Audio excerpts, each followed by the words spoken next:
Bem, vamos lá então.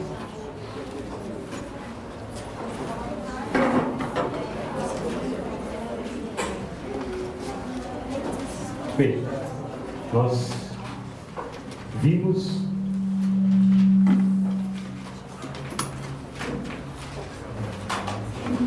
alguma das características dos princípios da técnica em Freud. Nós tivemos a oportunidade também de focar algo da teoria da técnica, né, em Melanie Klein.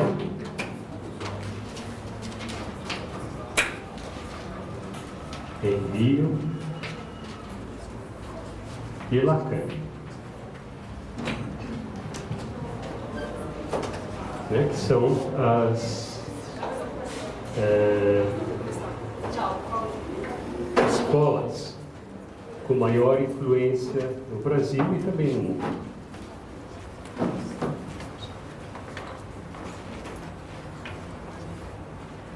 Freud teve outros discípulos, né, que tiveram também uma contribuição importante à maneira como se aborda a situação clínica, e alguns deles foram significativos pela sua contribuição e também pelas influências que tiveram na formação e estabelecimento de outras escolas de psicoterapia, para além da psicanálise. Então, um outro autor importante, discípulo de Freud, é o Adler.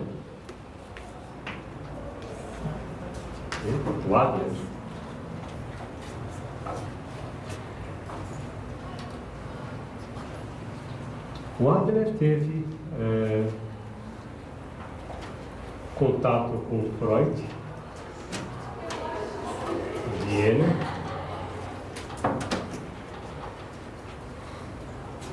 o Adler, isso é importante para que a gente possa compreender algo da contribuição que ele fez, estava relacionado ao Partido Comunista. E o Adler, muito cedo, ele acabou discordando de Freud em alguns pontos significativos.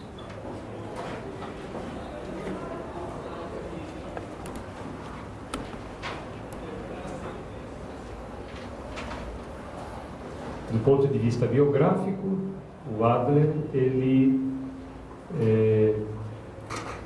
desde criança, foi um menino doente, presenciou situações semelhantes em membros da família, e a partir da observação de alguns fenômenos relacionados ao adoecimento humano, como o fato de que o adoecimento de um órgão leva ao desenvolvimento de um outro órgão no organismo a fim de compensar a deficiência do primeiro, Adler tomou esse tipo de fenômeno como uma metáfora fundamental da situação humana. E para ele, fundamentalmente, a grande angústia humana gira ao redor do que ele denominou de um complexo de inferioridade. Então, Adler é o autor que enfocou e desenvolveu a noção do complexo de inferioridade.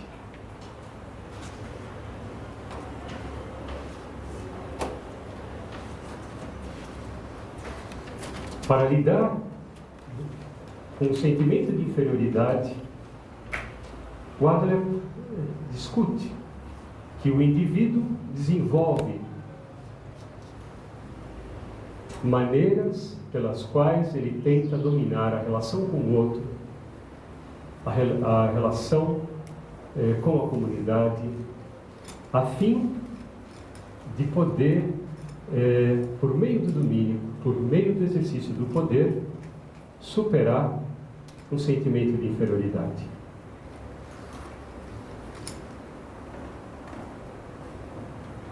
A saúde para Adler está relacionada ao movimento inerente ao ser humano que o leva a uma relação comunitária. Toda tentativa de domínio, toda tentativa de poder rompe este movimento do ser humano em direção ao comunitário, levando, a uma separação da comunidade, a um incremento, do investimento egóico, egoísta, o que então levaria o ser humano a um processo de adoecimento. Dessa forma, o ser humano, frente ao sentimento de inferioridade, vai procurar funções, lugares, maneiras, de poder se afirmar por meio do poder frente ao outro. A neurose para então está relacionada a esta situação em que o indivíduo fica enclausurado nessa necessidade de poder, em detrimento daquilo que para ele é os fundamentos da situação humana, o movimento em relação à comunidade. Adler também, pensando o ser humano por essa perspectiva, ele rompe com a ideia de Freud de que a neurose estaria relacionada a um conflito de pulsões. Freud sempre foi um autor que pensou o ser humano em termos de conflito de pulsões. As pulsões sexuais, no primeiro momento, contra as pulsões de conservação, e no segundo momento, as pulsões de vida contra as pulsões de morte.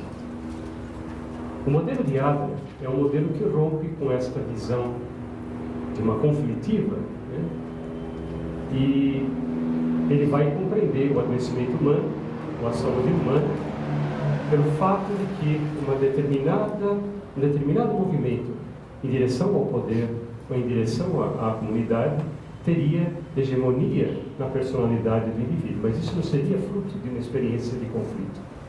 Por essa razão, Adler denominou a sua contribuição de psicologia individual, porque ele afirmava que teria esta possibilidade de abordar o ser humano não dividido, mas como um indivíduo, como uma totalidade, adoecido por um movimento dessa ordem, poder ou em direção à comunidade.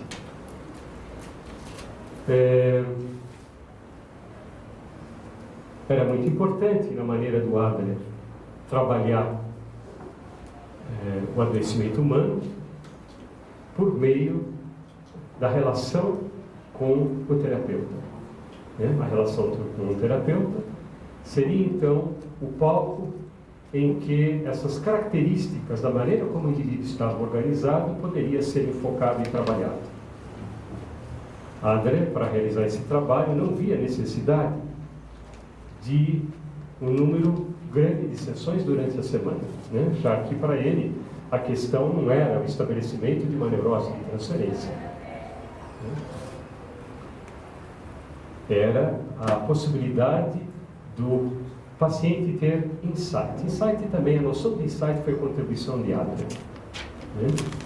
Insight das maneiras que ele empregava para superar o seu sentimento de inferioridade. Então, ele desenvolveu a concepção de uma terapia com uma sessão semanal, e por um período razoavelmente curto de tempo quando comparado com a psicanálise.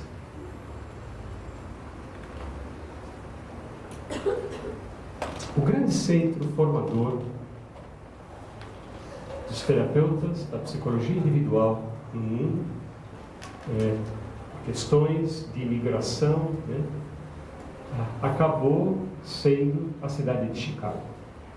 Chicago tem o maior centro de formação da psicologia individual, psicologia de Adler. E Adler, né, influenciou por essa maneira mais pragmática, né, de lidar com o sofrimento humano, o adoecimento humano, né? Ele influenciou bastante a maneira como a psicoterapia se estabeleceu nos Estados Unidos. A gente vai conversar a respeito disso daqui a pouco. Né? Então, Adler conviveu com Freud durante um período, mas em seguida fundou, né, a psicologia individual. Os críticos de Adler, né, que frequentemente são críticos que estão no campo da psicanálise, vão criticar Adler, né, e o sistema que ele desenvolveu, com o procedimento clínico que ele promoveu, dizendo que Adler jamais teria experimentado como paciente, né, a psicanálise. Ele não teria sido analisado, ele teria conhecido, né, a obra de Freud por leitura e por conferências. Né? Então, os críticos de Adler dizem que ele desenvolveu o pensamento que desenvolveu, né, mas faltando esta possibilidade dele ter tido uma experiência terapêutica ele mesmo. O fato é que foi um desenvolvimento, foi um sistema significativo, né, que é uma escola importante, né, no mundo, no campo das psicoterapias, e, como eu disse, né, influenciou bastante a maneira como a psicoterapia foi vista nos Estados Unidos. Né? Um outro autor muito importante também, ainda discípulo de Freud, foi o Ferenczi. O Ferenczi, de origem húngara, né?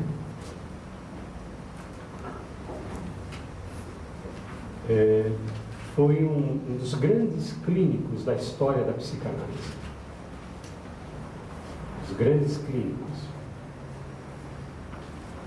Esteve sempre muito próximo de Freud. E o Ferenczi, ele tinha uma sensibilidade clínica grande e, por meio dos trabalhos que ele foi desenvolvendo, ele escreveu coisas significativas na história da psicanálise que influenciaram, né, vários outros autores, né, e também na história das psicoterapias.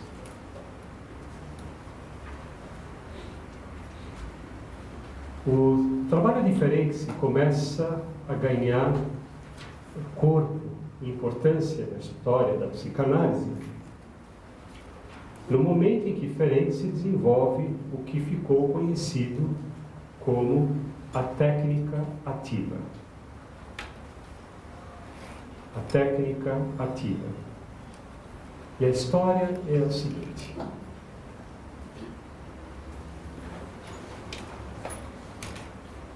Em um encontro com Freud,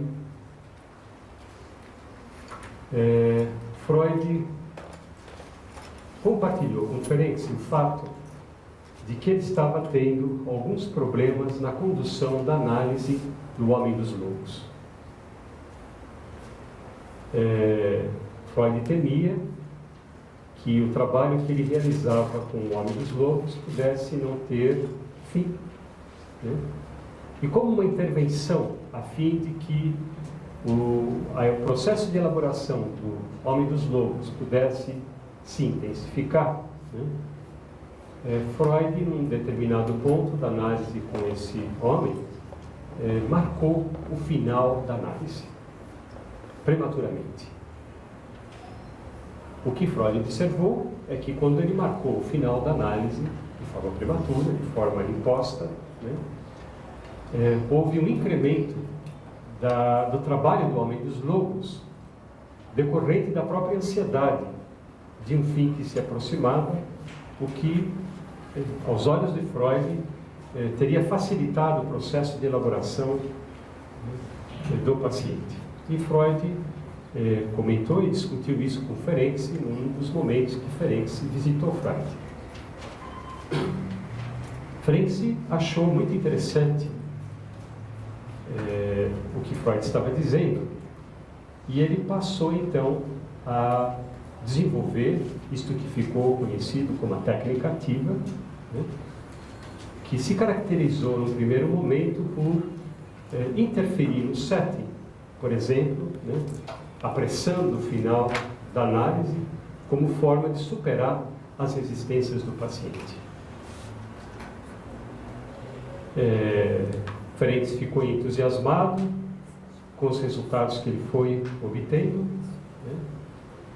E Freud depois se desencantou com esse procedimento, né? E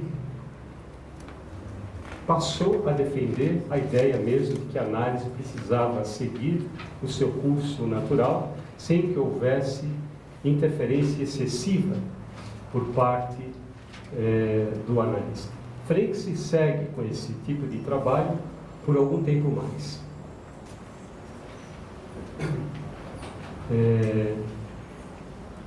Até que ele também começa a observar algo bastante significativo, porque à medida que ele modificava o setting, ele observava novos fenômenos clínicos. E nesse ponto, então, Ferenczi percebeu um fenômeno fundamental, que era o seguinte: ele percebeu que, dependente da maneira como o analista interferia no setting, a sua maneira de ser, a forma de conduzir o trabalho, poderia estar excessivamente próxima da maneira de ser dos pais do paciente, né? O que promovia um impasse, né, na situação transferencial e um impasse na clínica. Então, Ferenczi foi mostrar, por exemplo, que pacientes que tinham pais que eram excessivamente intrusivos, se o analista mantinha um funcionamento em que ele intervia excessivamente no setting, de repente havia uma coincidência na sua maneira de ser, na sua maneira de trabalhar, com uma relação que o paciente havia tido com os pais que o teria adoecido, o que levava a análise a uma situação de impasse. Mas o mais importante não foi só isso, foi o fato também de que ele observou que a própria abstinência clássica da psicanálise poderia também ter seus efeitos colaterais, na medida em que pacientes que tinham tido pais excessivamente frios e distantes, a imparcialidade do analista fazia com que o paciente sentisse seu analista semelhante aos seus pais, o que significava também que isto promovia um impasse, né? Isto foi muito importante, né, como contribuição do Ferenczi, porque foi o primeiro clínico, o primeiro analista que discutiu, né, que havia necessidade então de que um setting ele deveria ter uma certa correspondência com a maneira de ser e com a história do paciente, né? Ele deveria ser apropriado àquele paciente. Descoberta essa que foi importante e que influenciou profundamente a maneira como anos mais tarde se desenvolveu na Inglaterra o trabalho do grupo independente. O grupo independente tem essa colocação de Ferenczi como princípio fundamental, né? Na medida em que o setting ele precisa ser criado de acordo com as características do paciente, sem que o setting reproduza aquilo que foi, de certa forma, traumático ou adoecedor na biografia do paciente. Então isso foi um trabalho bastante interessante. Um outro trabalho bastante interessante foi um trabalho que Ferenczi denominou a confusão de línguas. E esse foi um trabalho que causou certo mal-estar pelo seguinte: o Ferenczi, ele vai afirmar que pela análise dos pacientes que ele acompanhava, ele observou que alguns pacientes de fato tinham experimentado uma situação traumática na relação com seus pais da seguinte ordem: a pessoa, o paciente, quando criança, se aproximava dos seus pais numa linguagem afetiva de ternura, né? E o adulto, ao receber, né, o afeto terno da criança, respondia, né, a essa expressão de afeto, compreendendo essa aproximação da criança no registro da ternura, né, como acontecendo no registro sexual. Então, ele coloca, né, que uma situação traumática é o fato da criança se aproximar do adulto na linguagem de ternura e ser entendida, né, como uma expressão sexual. Né? Isso, para o Ferenczi, constituía um fator traumático. Né? Isso causou um certo mal-estar na história da psicanálise. Isso causou um certo mal-estar, porque o que Ferenczi estava fazendo ao apresentar esse trabalho era recolocar no cenário clínico a importância do fator traumático, né? Quando Freud tinha abandonado a noção de trauma e substituído a noção de trauma pela noção de desejo, né? Vocês lembram que Freud, no primeiro momento, acreditava que as histéricas tinham sido seduzidas, né, por familiares, e depois ele abandona a teoria do trauma para afirmar que, na verdade, a cena da sedução era uma cena de fantasia, uma cena de desejo. Mas quando Ferenczi apresenta esse tipo de trabalho, ele estava reafirmando, né, de que havia um processo de sedução, sim, com valor traumático na medida em que o registro da linguagem era entendido, né, de uma forma equivocada. Então isso causou um mal-estar, né, porque, de certa forma, Ferenczi, com essa colocação, ele estava se pondo em uma posição contrária de Freud. Ferenczi foi gradualmente sendo conhecido pelas suas teorizações clínicas e pelas intervenções clínicas que ele fazia como, né, a criança terrível da psicanálise, né? Meio matreiro, meio traquinas. Certa vez, Ferenczi atendia uma analisanda e a analisanda disse para ele, né, você tem um problema comigo, né? Você não consegue me analisar de forma satisfatória porque você também faz uma transferência comigo, né?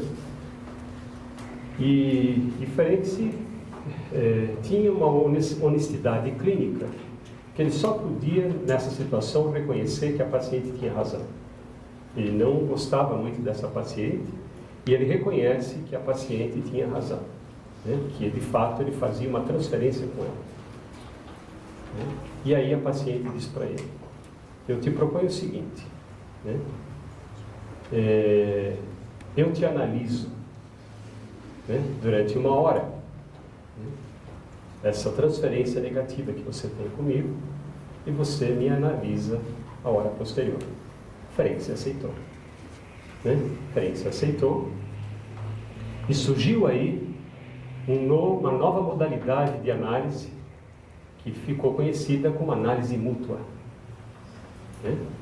Análise mútua. Analista, né, analisava, analisando, analisando, analisava o analista. Análise mútua. E, de fato, à medida que este procedimento ocorria, o Ferenczi foi notando que ele transferia a esta paciente hostilidades, ambivalências que ele tinha tido em relação à própria irmã. Como Freud tinha sido analista de Ferenczi, Ferenczi foi para Freud e chegou para Freud e se queixou da má análise que o Freud tinha feito. Se queixou, dizendo para o Freud que o Freud tinha cometido um erro analítico porque ele não havia analisado suficientemente a transferência negativa dele pelo Freud. Freud se defendeu, dizendo que ele não havia manifestado grande transferência negativa, mas isso ficou como um protesto do Ferenczi. Claro que esta modalidade clínica do Ferenczi, muito rapidamente, encontrou oposição no meio analítico. E Ferenczi acreditava que essa mutualidade que ele estava experimentando na análise deveria ocorrer entre os analistas. Então ele começa a defender uma relação muito franca entre os analistas que não foi bem aceito. Ocorreu alguns problemas na análise mútua. Um dos problemas é que os outros pacientes começaram também a pleitear que eles queriam o privilégio de poder experimentar o mesmo procedimento de analisar o Ferenczi. Isso causou um certo problema. Ferenczi escreve um trabalho muito interessante, já publicado em português, chamado Diário Clínico. O Diário Clínico. No Diário Clínico, ele conta essas experiências que ele foi tendo com os pacientes em análise mútua e pensamentos, intuições que ele teve a partir da própria clínica. Ferenczi foi um dos analistas mais perseguidos na história da psicanálise. Porque Ernest Jones, que foi o presidente da Sociedade Internacional de Psicanálise, escreveu uma biografia sobre Freud e pintou um quadro de Ferenczi como Ferenczi sendo um tanto quanto psicótico, por agir dessa forma, por atuar dessa forma. E o Ernest Jones influiu politicamente para que os trabalhos de Ferenczi não fossem publicados durante muitos anos. E ele ficou, então, relegado a segundo plano. E só muito recentemente, há volta de uns 15 anos, eu creio, que a família de Ferenczi permitiu que fosse publicado, por exemplo, o Diário Clínico, porque eles também ficaram ressentidos com o tratamento que o Ferenczi havia tido pela Sociedade Internacional. O fato é que, quando se retomou os trabalhos de Ferenczi, se foi percebendo quão adiante de seu tempo o Ferenczi estava. Do ponto de vista da clínica, ele faz contribuições muito significativas e que influencia muitos analistas no mundo atual. Ferenczi, que fundou então a Escola Húngara de Psicanálise, foi o analista de Melanie Klein, foi o analista de Balint, que mais tarde foi também para a Inglaterra e que desenvolveu para além a obra de Ferenczi na Inglaterra. Vocês encontram do Balint um livro chamado A Falta Básica, em que ele utiliza alguns dos conceitos de Ferenczi para trabalhar algumas questões clínicas e alguns tipos de sintomatologia. Ferenczi, por meio de Balint, também foi um dos mentores, um dos inspiradores também do grupo independente inglês. Ferenczi, que pela primeira vez também assinalou a importância do jogo no setting analítico, bem antes de Winnicott. Né? Então, ele tem coisas muito interessantes, né? E há, de fato, atualmente, ao redor do mundo, né, um retorno a Ferenc, como alguém que bastante inspirador do ponto de vista da clínica. Foi Ferenc também, por exemplo, que aprimorou o próprio conceito de transferência, porque Ferenc foi quem desenvolveu a noção de introjeção. Né? A noção de introjeção, quem desenvolveu foi o Ferenc, e depois foi assimilado pelo Freud. Né? Então é um autor bastante importante, muito interessante de ler, muito vivo, com uma sensibilidade clínica como poucos. Se a gente pega na história da psicanálise, há 3 grandes clínicos. Né? Muitos teóricos, mas 3 grandes clínicos. Os 3 grandes clínicos, na minha opinião, é Ferenc, François Dolto e Winnicott, né? Que tinha uma clínica muito viva e com uma grande capacidade de compreensão, de intervenção do que se passava com os pacientes.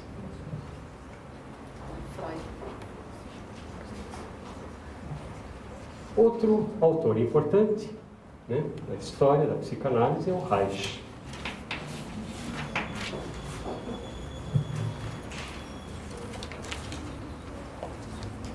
Reich também, né, se formou dentro da psicanálise sob, né, a direção de Freud. E Reich, em 1930, ele escreveu um livro muito importante e significativo do campo psicanalítico chamado Análise do Caráter. Né? Análise do caráter.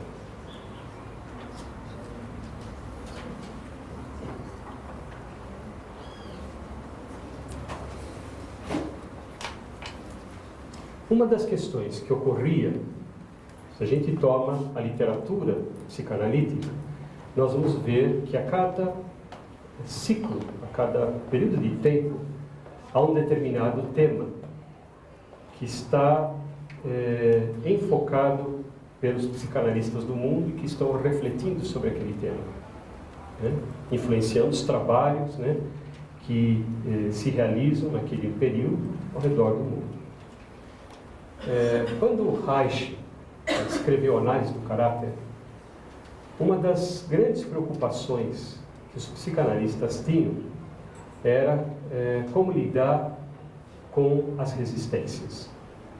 Né? Na mesma época, né, como contemporâneo de Ferenc, havia um outro autor, nós vamos falar já dele, o Abraham. Né? O Abraham, ele desenvolveu mais plenamente, investigou aquilo que ficou denominado a evolução da libido, né? A evolução da libido, oral, anal, fálica, genital.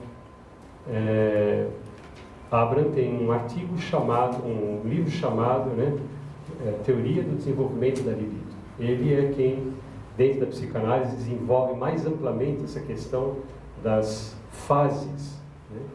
Etapa oral, anal, fálica e assim por diante. E Abraham, né, mostrava que uma pessoa que tinha uma fixação oral, ela organizava um conjunto de defesas que constituía um caráter oral.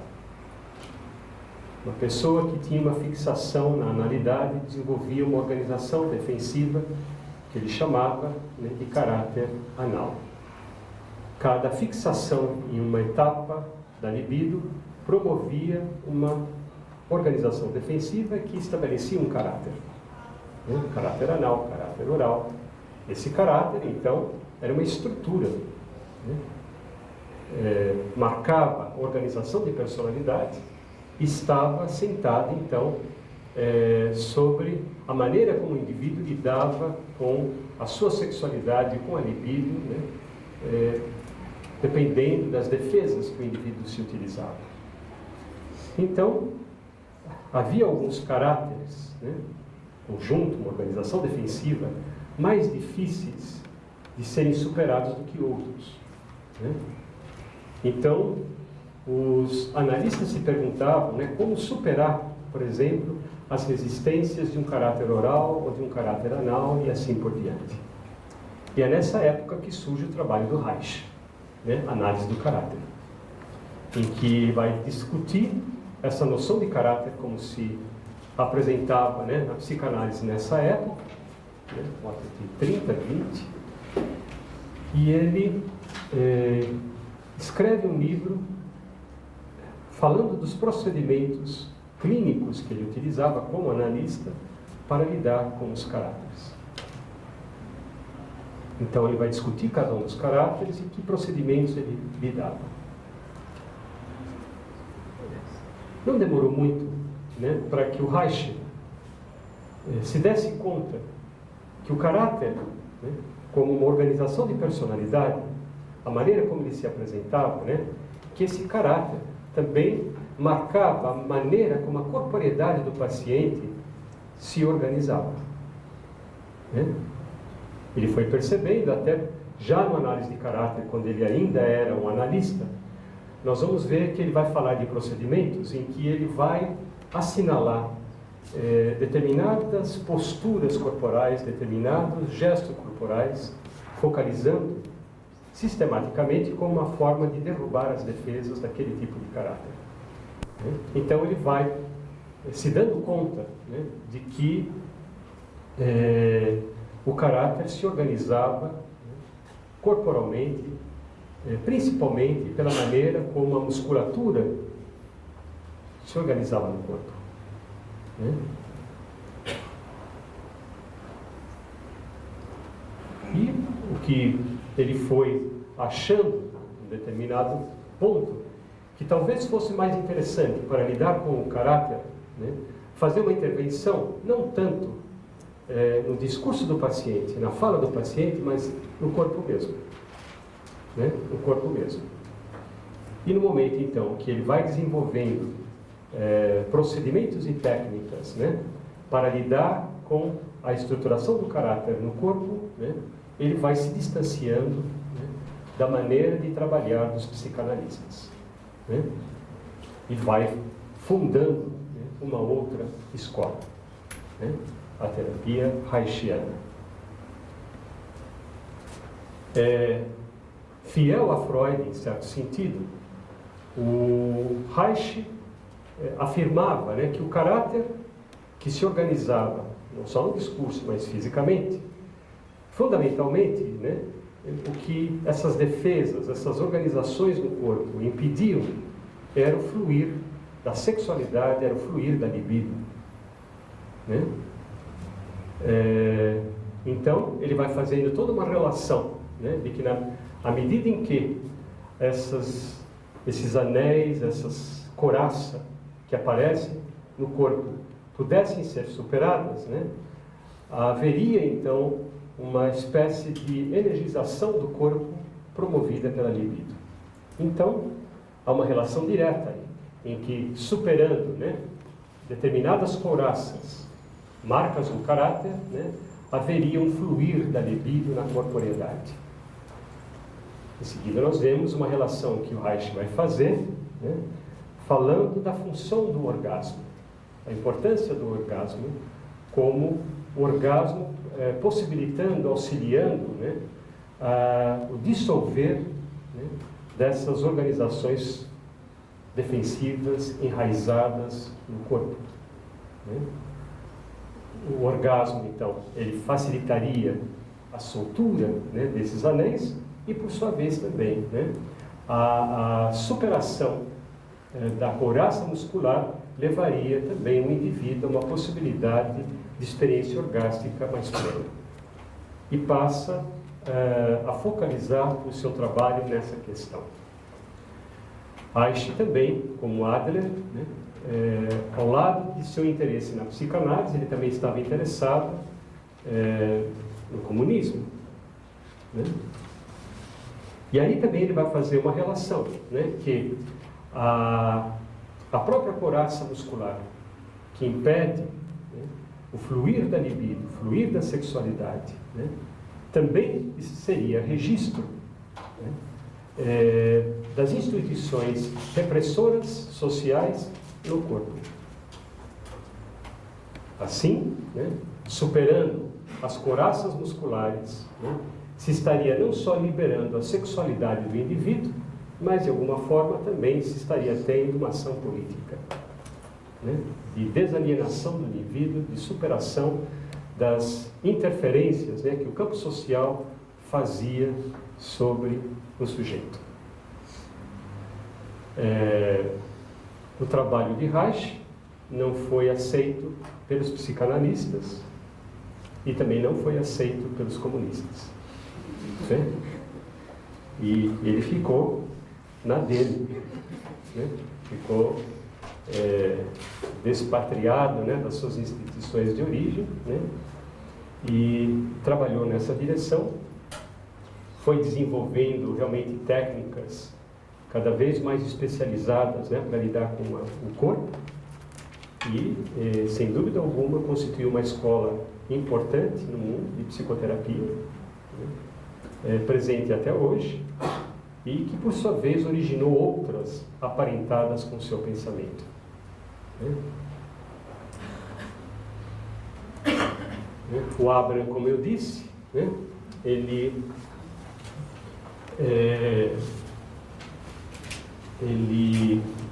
fez esse trabalho de desenvolvimento da libido, das fantasias relacionadas, ou imaginário relacionado, né, à libido de cada etapa. E o que é interessante é que Melanie Klein primeiro foi analisando a diferença e depois foi analisando a de Abraham, né? E evidentemente nós encontramos no trabalho da Melanie Klein, né, a influência maciça desses dois autores. Todo o acesso que Melanie Klein tem ao imaginário, né, tem a ver com parte da sua capacidade, mas também da influência de Abraham que ela possui. Há também aqui Jung, mas Jung eu não vou falar hoje, vou falar semana que vem, né, porque ele vai demandar mais tempo nosso, né, para a gente poder ver mais extensamente o pensamento de Jung. Né? Jung que desenvolveu, né, a psicologia analítica. Né? Nós vamos ver Jung na próxima semana. O que é interessante, né, é que nós vamos ver como as escolas de psicoterapia elas vão se desdobrando desses autores. Né? Por exemplo, né? Adler teve, como eu disse, o seu trabalho fundamentalmente estabelecido na cidade de Chicago, nos Estados Unidos. Um dos fenômenos que ocorria nos Estados Unidos era o aparecimento de uma atividade que estava relacionada aos orientadores educacionais, aos ministros religiosos, que se denominava aconselhamento. Né? Então, havia o aconselhamento nos Estados Unidos, sem uma prática muito teorizada, né? Era uma atividade que cientistas sociais, orientadores, né, ministros religiosos faziam com suas comunidades ou no seu trabalho.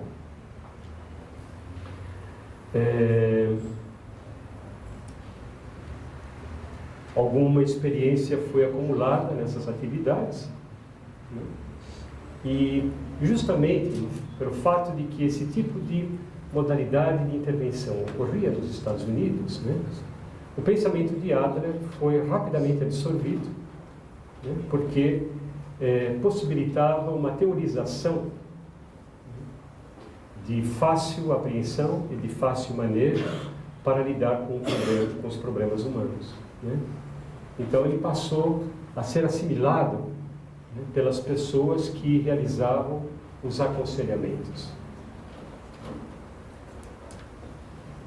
Nesse período, né, em Chicago, aparece um psicólogo, né, que começa a estudar mais profundamente a questão do aconselhamento, sobre a influência de Adler, né, e sobre a influência também todo o existencialismo também que aparecia na época, que nós vamos discutir daqui a pouco, né?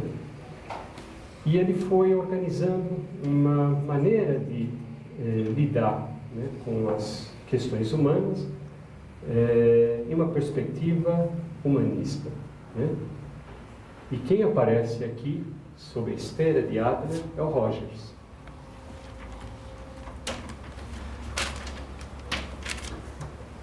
Né? O Rogers.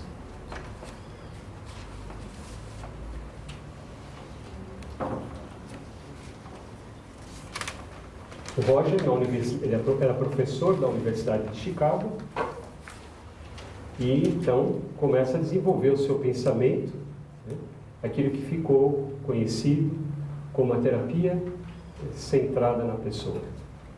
Né? Roger acreditava que na possibilidade do indivíduo, a partir da relação com alguém, poder ir esclarecendo as suas situações dilemáticas, né, que apareciam na sua vida. E ele desenvolve, então, este pensamento e esta maneira de trabalhar, em que o analista, né, deixa de ser alguém que vai ficar ali buscando os conteúdos inconscientes, né, mas vai estar ali frente ao outro, a maneira do outro ser como pessoa. Então nós vemos também que há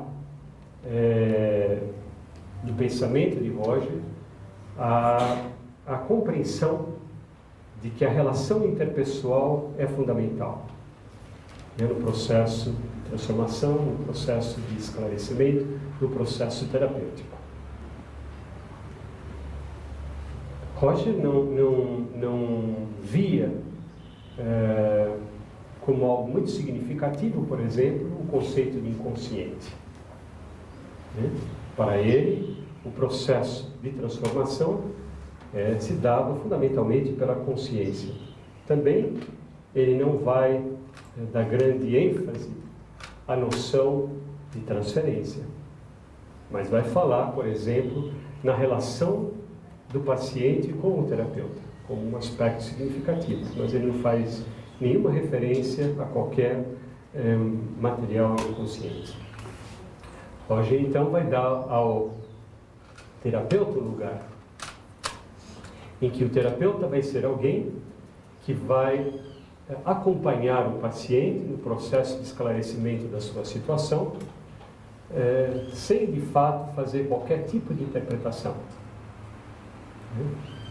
Mas por meio de procedimentos cuja matriz fundamental é o espelhamento, né, em que o terapeuta sustentaria uma conversa com o paciente, devolvendo ao paciente aquilo que ele próprio está afirmando, às vezes sem perceber que está falando, né? Vocês sabem que um pouco aquilo que a gente viu quando vimos Lacan, né? De que há uma distância entre aquilo que a gente quer falar e aquilo que a gente fala, né? Então, o Roger, ele defendia, né, como procedimento importante, que o terapeuta devolvesse ao paciente aquilo que o paciente mesmo falou, né, a fim de que ele pudesse aumentar uma consciência de si mesmo, da sua problemática, né, nas diversas comunicações que ele estaria fazendo por meio de sua fala, né. O Roger marcou profundamente a psicologia americana, né, e também teve uma influência bastante importante aqui em nosso meio, né. Em nosso meio, o serviço de aconselhamento do PSA, né, se organizou ao redor da Raquel Rosenberg, né, que era uma professora do PSA e que era bastante próxima do Roger, né, E o serviço de aconselhamento, originalmente, ele era um serviço em que se realizava uma terapia de base rogeriana. Na final da década de 70, a Raquel, junto com outras pessoas que trabalhavam com ela, fundou um centro no SEDES de psicologia humanista, que pretendia então poder formar terapeutas rogerianos. O que nós podemos perceber na atualidade, né, é que o movimento humanista no Brasil ele passa também a receber toda uma influência do existencialismo, né, e também de algumas das escolas de relações objetais, né. Mas Roger foi bastante importante, né, como um caminho de psicoterapia significativo, né, tanto nos Estados Unidos quanto aqui no Brasil. Um outro autor interessante que também desenvolve uma escola de psicoterapia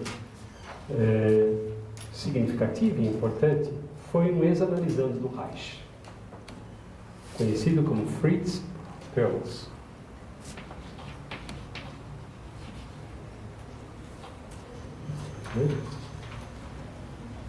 O Perls, ele criou a terapia Gestalt. Terapia Gestalt. Gestalt terapia. Uma das coisas interessantes, né, é que no início dos anos 70, em pleno movimento hippie, né, se fundou na Califórnia um centro de psicologia humanista, de estudo de Zen budismo, que foi fundado pelo Alan Watts. Né? Alan Watts escreveu vários trabalhos, né, sobre budismo e Zen budismo. Se encontra livros deles, publicados no Brasil. E ele foi um dos responsáveis pela fundação do Instituto de Esalen. Esalen, na Califórnia. Esalen era um lugar de vanguarda, né? Um lugar de vanguarda. Tudo acontecia em Esalen, né? Em que se experimentava, né, novas tendências psicoterápicas, se experimentava sistemas de desenvolvimento pessoal, técnicas de meditação, dança-terapia, tudo ocorria em Esalen, né? Era um centro muito importante, né? Esalen ainda existe, né?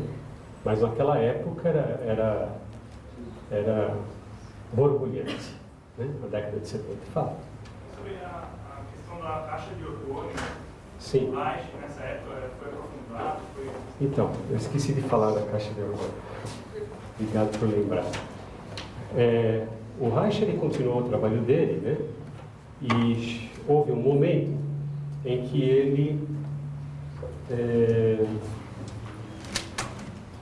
foi compreendendo que a questão não era só o represamento da libido, mas o Reich ele foi tendo cada vez uma concepção mais ampla dessas questões, e ele falava da existência de uma energia que ele chamava orgônio. Né? Orgônio, a concepção de orgônio do Reich não era muito distante do conceito de prana hindu. Né? O prana hindu, como energia que estaria presente, né, na atmosfera, e o Reich então começa a acreditar que não se tratava só da superação da libido, mas a possibilidade mesmo do corpo, né, armazenar o orgônio. Isso foi já mais para o final da vida do Reich.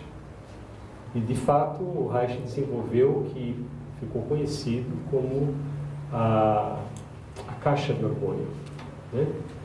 Era uma caixa construída com determinados metais, né?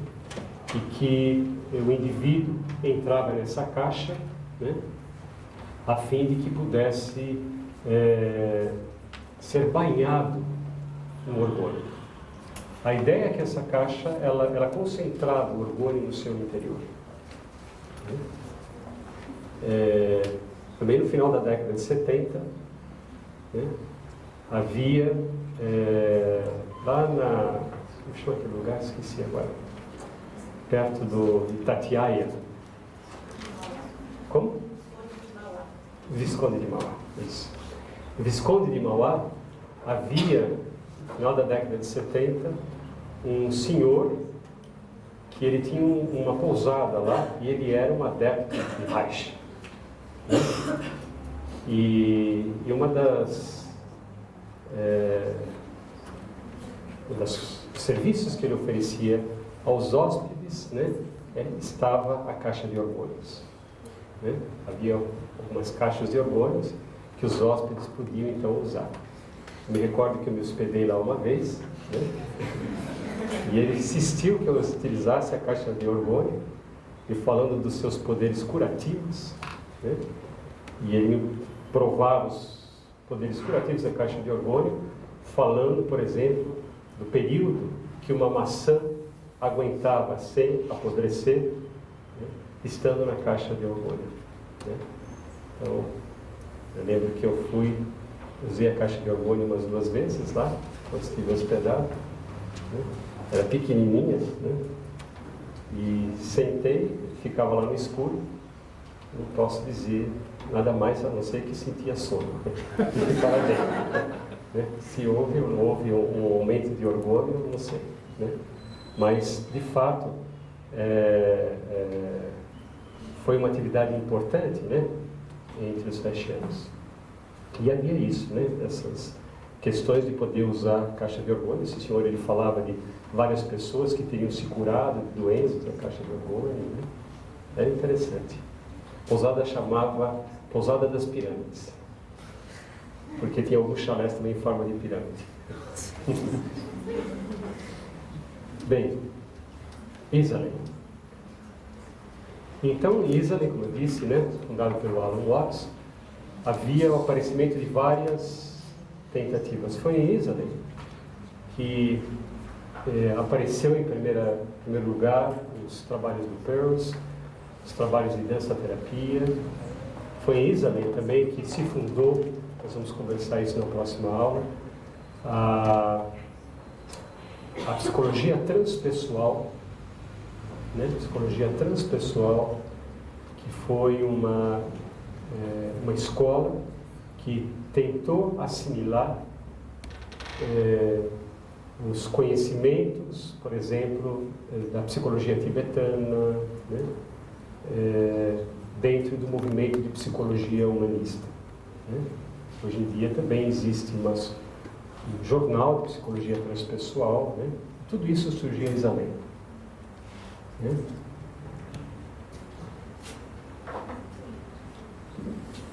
O Peirce, né? Ele diz fundamentalmente que o ser humano é um organismo. Né? O ser humano é um organismo.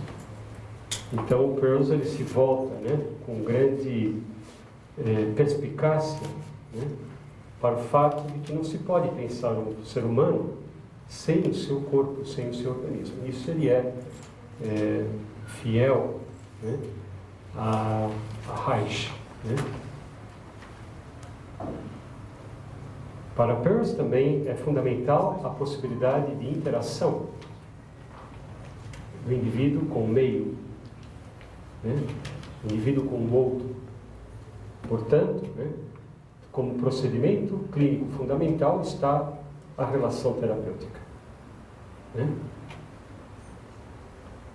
Então, essa interface entre o indivíduo e o meio é fundamental, né, na maneira de os terapeutas em Gestalt pensar o ser humano.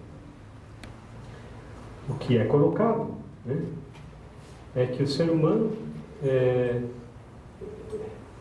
tem dois grandes grupos de experiências, as experiências negativas e positivas na sua interação com o meio, né, e um dos elementos que ocorrem é a interferência com a possibilidade do indivíduo completar a sua experiência, seja positiva ou seja negativa. O fato do indivíduo não completar a sua experiência faz com que ele carregue em si, no seu corpo, no seu organismo, no seu psiquismo, experiências inacabadas.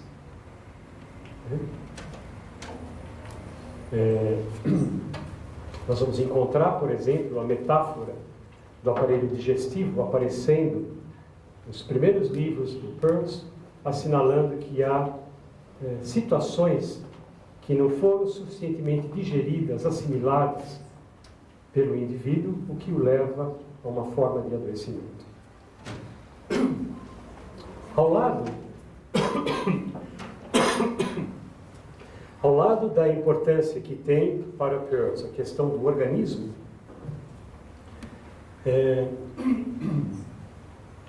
nós temos também no seu pensamento uma grande influência do Zen budismo, Zen budismo e do taoísmo.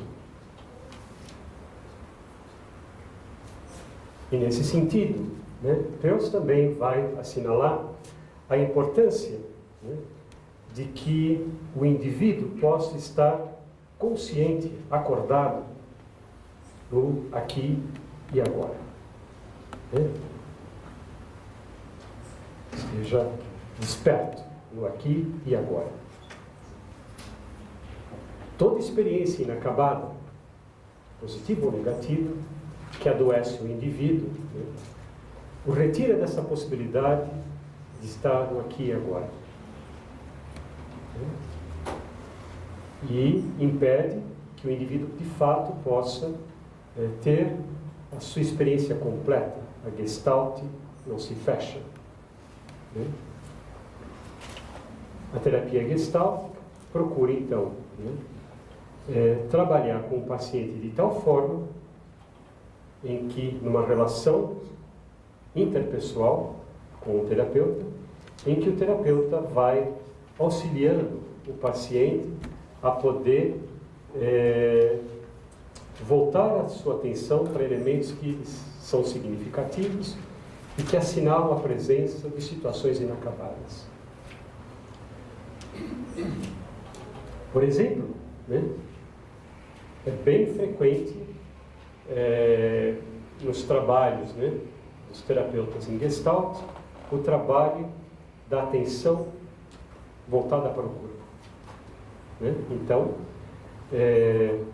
havia nas descrições que o Peirce fazia, algumas descrições de trabalhos em grupos e há descrições de trabalhos feitos em terapia individual, onde a pessoa era colocada numa almofada frente a ele, e o paciente, por exemplo, precisava, aquilo que ele fosse contar da sua experiência, ele teria que contar sempre no presente. Isso era uma técnica importante, Ele sempre teria que falar a respeito da sua situação no presente, nunca utilizando o passado, nunca utilizando o futuro, mas no presente. Isso tinha a ver com a necessidade de, por meio desse procedimento, insistir para que o paciente ficasse no aqui e agora. À medida que o paciente contava, o terapeuta fica atento à maneira como ele conta, às imagens que ele traz e a maneira como o seu corpo se coloca ali, contando o que ele está relatando. Eventualmente, o paciente, por exemplo, ele pode contar e segurar uma perna, ele pode contar alguma coisa e tamborilar, fazer qualquer gesto, ou uma determinada região do corpo pode ficar como que paralisada. O que o terapeuta vai fazer? vai voltar a atenção do paciente para aquele pequeno gesto, para aquele movimento, aquela área paralisada, e vai chamar a atenção do paciente para aquela situação. E vai pedir, por exemplo, para o paciente intensificar aquele gesto. Se ele aperta a perna, vai pedir para que ele aperte mais. Se ele vai tamborilhar, vai tamborilhando mais, né? Isso faz com que, eventualmente, né, nessa intensificação daquele comportamento, o paciente se dê conta que, relacionado àquele comportamento, há uma experiência emocional que, naquele momento, aparece com intensidade, no momento da intensificação do gesto. Essa emoção, né, às vezes o paciente tem uma catarse de choro, de raiva, né, e eventualmente isso aparece acompanhado de imagens, né? E essa experiência em que o indivíduo, então, pode recuperar uma emoção que estava ali, dominada, encapsulada por um gesto, por uma paralisia, qualquer coisa, né? O indivíduo integra, né, na sua forma de ser. É, portanto, importante na maneira como Peirce trabalha a experiência emocional, né, no aqui e agora. Se trabalha com tudo, como disse, né? Mas então, é sempre com essa perspectiva de que é importante o indivíduo falar no aqui e agora. O paciente pode, por exemplo, contar um sonho, mas se ele conta um sonho, ele não vai contar, eu sonhei que, né? O meu sonho é, e vai contar o sonho como se o sonho estivesse acontecendo naquele momento. O terapeuta também vai compreender o sonho e os diversos personagens que aparecem no sonho como partes do si mesmo do paciente, né? Partes que estão como que ilhadas, né? São partes que assinalam a presença de situações inacabadas, né? Então, o terapeuta vai, de repente, dizer para o paciente, bom, o paciente sonhou com um tigre que pulou não sei aonde, e vai falar, nesse momento, você é o tigre, né? Você é o tigre. O que esse tigre está sentindo? O que esse tigre vai fazer? E o paciente, de certa forma, é convidado, né, a fazer evoluir essas dimensões do seu sonho no aqui e agora, frente ao terapeuta. E o terapeuta sempre atento para qualquer deslize na fala ou qualquer aparecimento de um gesto que pudesse significar uma emoção dissociada. E por meio da correção da atenção, né, do convite à atenção para aquele elemento, vai levando o indivíduo a poder, cada vez mais, entrar em contato com a emoção que está representada por aquela imagem, por aquele personagem no sonho. A ideia, então, é que o indivíduo possa ir superando os impedimentos que ele carrega que o levaram a ter essas situações inacabadas, né? E poder, dessa forma, assimilar essas experiências, né, em si mesmo. Vocês vejam que há um certo parentesco dessa maneira do Peirce trabalhar com as noções de caráter e de impedimento do Reich. É interessante a gente perceber essas evoluções conceituais paralelas. Ao longo dos anos, os terapeutas em Gestalt foram sentindo também necessidade de conceituar mais amplamente o que eles realizavam no seu trabalho, porque o Peirce ele desenvolveu toda uma compreensão a respeito, né, da consciência humana e dessas partes que ficam inacabadas, né, e os terapeutas sentiram necessidade de poder ampliar a dimensão conceitual, porque um dos fenômenos que ocorreu é que, pelo menos durante um certo período de tempo, né, a terapia gestáltica ela ficou muito assentada em cima de procedimentos, né, determinadas técnicas que o indivíduo aprendia, às vezes sem compreender amplamente aquilo que estaria se passando naquela expressão emocional, né?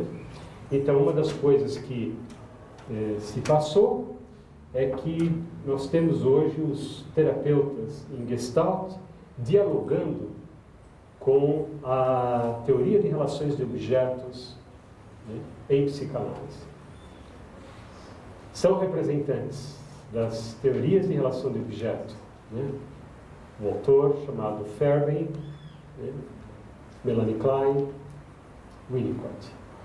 São autores que os terapeutas em Gestalt recorrem frequentemente, né? Há cursos de formação. Hoje em dia já existe cursos de formação no Brasil, né? Há um curso de formação em terapia gestáltica no SEDES, né? E onde eles mantêm uma atividade bastante ampla de encontros, discussões de casos, né? Então é uma escola que se desenvolveu bastante aqui no Brasil.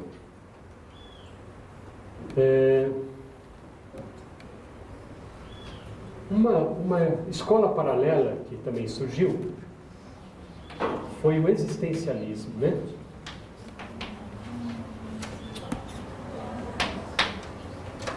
O existencialismo, como uma escola de psicoterapia. Os existencialistas tiveram alguma leitura realmente, né, de Freud, mas desenvolveram o seu pensamento estudando de que maneira, né, se dá o acontecimento do indivíduo no mundo, né? Nós temos como expressão do existencialismo, né, o Binswanger,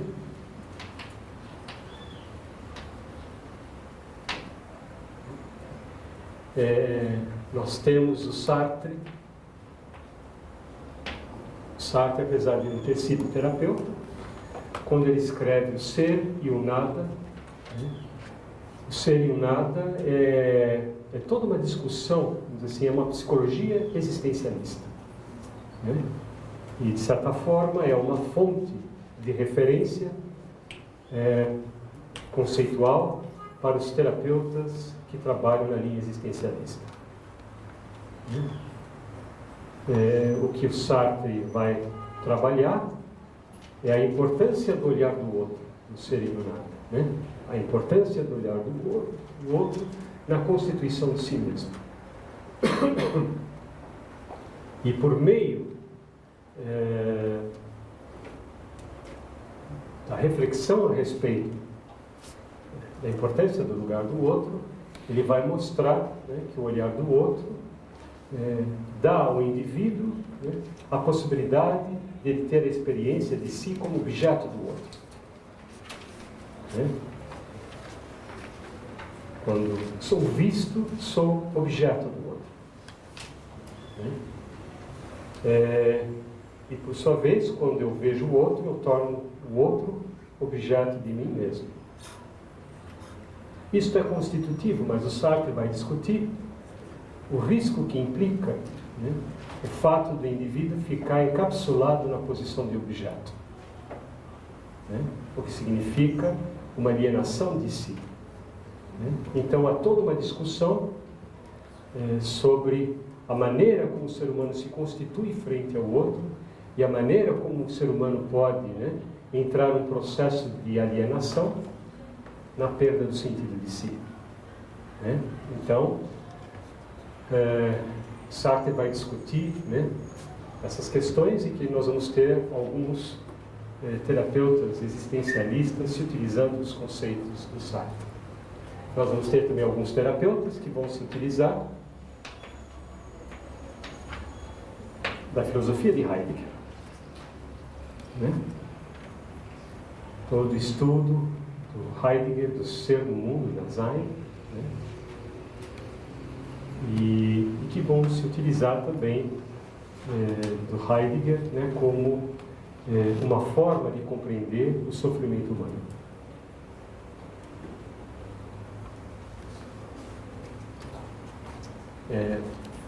O existencialismo influenciou Peirce, influenciou Rogers, apesar de a gente não poder dizer que eles sejam autores, né, existencialistas, mas que eles têm uma influência importante, eles têm.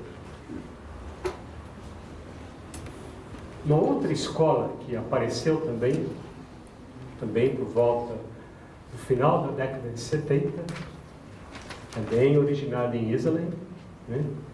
E que é importante a gente saber da existência dela, porque ela é muito utilizada no Brasil, principalmente por psicólogos que trabalham em empresas, que é a análise transacional.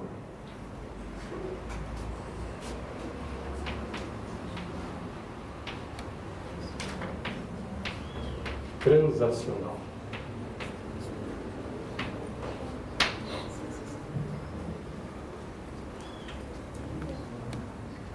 Análise transacional é um sistema que se origina nos Estados Unidos, é um sistema bastante pragmático, né?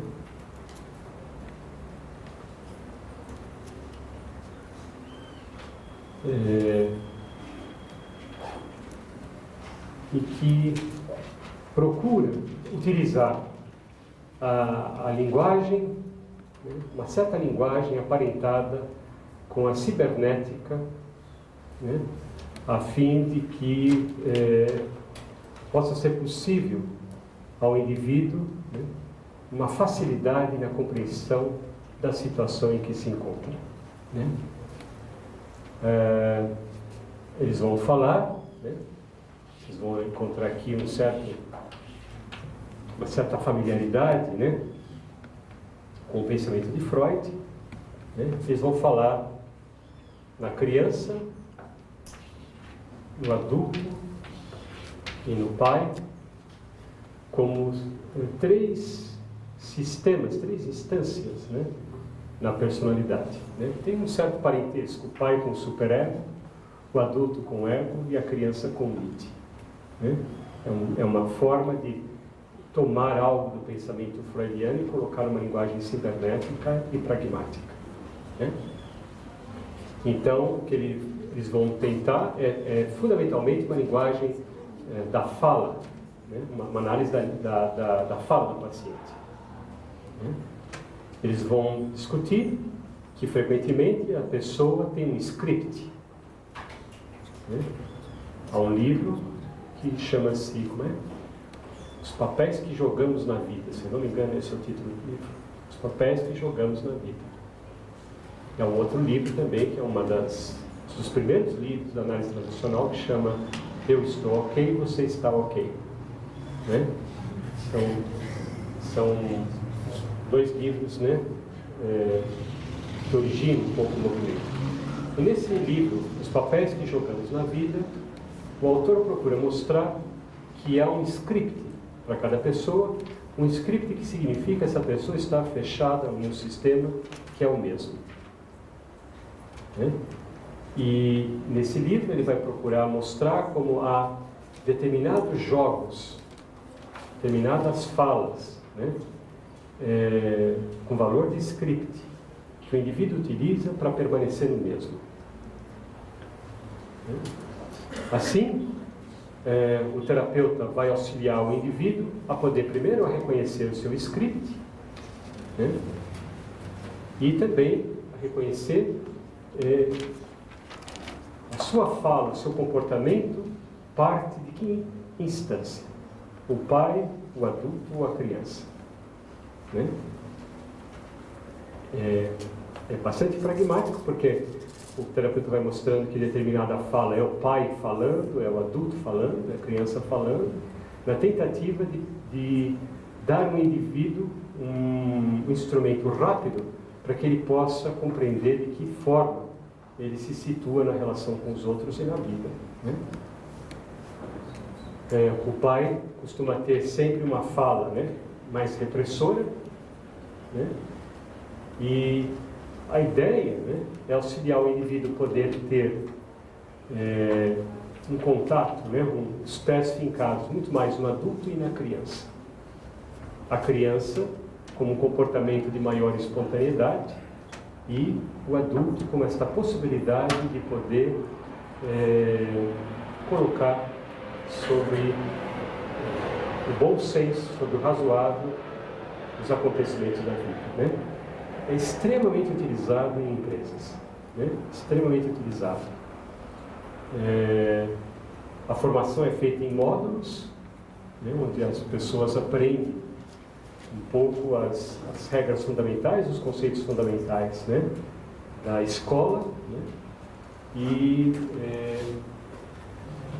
E há diferentes módulos que o indivíduo vai fazendo, né, para se formar como analista transicional, como eu disse, né, em nosso meio floresce principalmente em empresas, né. Nós estamos na hora, aí a gente continua na próxima aula, que tem um par de gente para a gente ver. Alguma pergunta? Não? Então tá bom.